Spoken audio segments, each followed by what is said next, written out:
श्रीमद् भगवद गीता अध्याय 3 कर्मयोग श्लोक 35।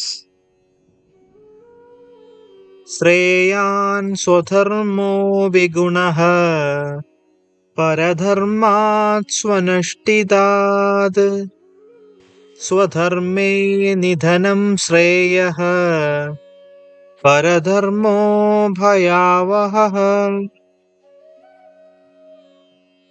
अपने नियत कार्यों को दोषयुक्त संपन्न करना अन्य के निश्चित कार्यों को समुचित ढंग से करने से कहीं अधिक श्रेष्ठ होता है। वास्तव में अपने कर्तव्य का पालन करते हुए मरना दूसरों के जोखिम से युक्त भयावह मार्ग का अनुसरण करने से श्रेयस्कर होता है। इस श्लोक में धर्म शब्द 4 बार प्रयुक्त हुआ है। धर्म परायणता, सदाचारण, कर्तव्य, उदात्त, गुण इत्यादि जैसे शब्द केवल इसके अर्थ के दृष्टिकोण का वर्णन करते हैं। धर्म शब्द की रचना ध्र धातु से हुई है, जिसका अर्थ धारण करने योग्य या हमारे लिए उपयुक्त उत्तरदायित्व, कर्तव्य, विचार और कर्म है।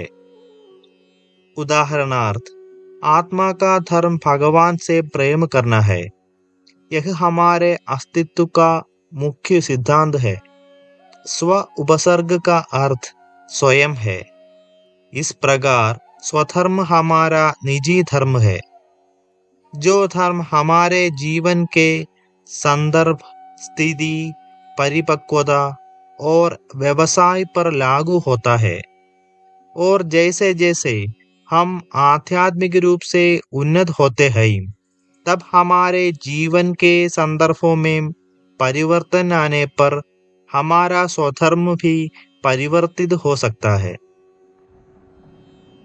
श्री कृष्ण अर्जुन को उसके स्वधर्म का पालन करने के लिए कहते हुए उसे समझा रहे हैं कि वह अपने क्षत्रिय कुल के धर्म का पालन करे और इसमें कोई शिथिलता प्रदर्शित न करे, ताकि कोई दूसरा इसका अनुचित लाभ न उठा सके।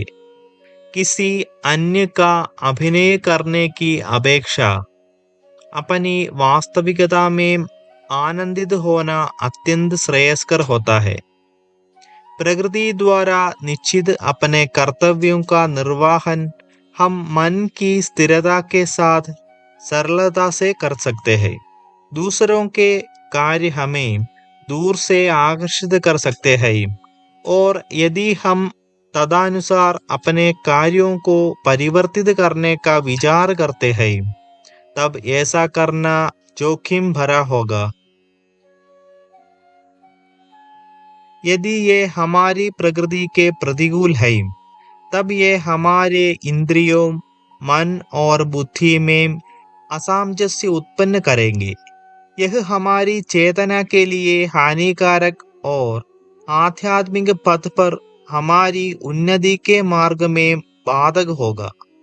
श्री कृष्ण इस बिंदु पर बल देते हुए नाटकीय ढंग से यह कहते हैं कि अपने धर्म का निष्ठापूर्वक पालन करते हुए अपने प्राणों का बलिदान देना अपेक्षाकृत दूसरों के कार्यों में प्रवृत्त होकर अप्रिय स्थिति में फंसने से श्रेष्ठ है। आगे हम विस्तार से चर्चा करेंगे।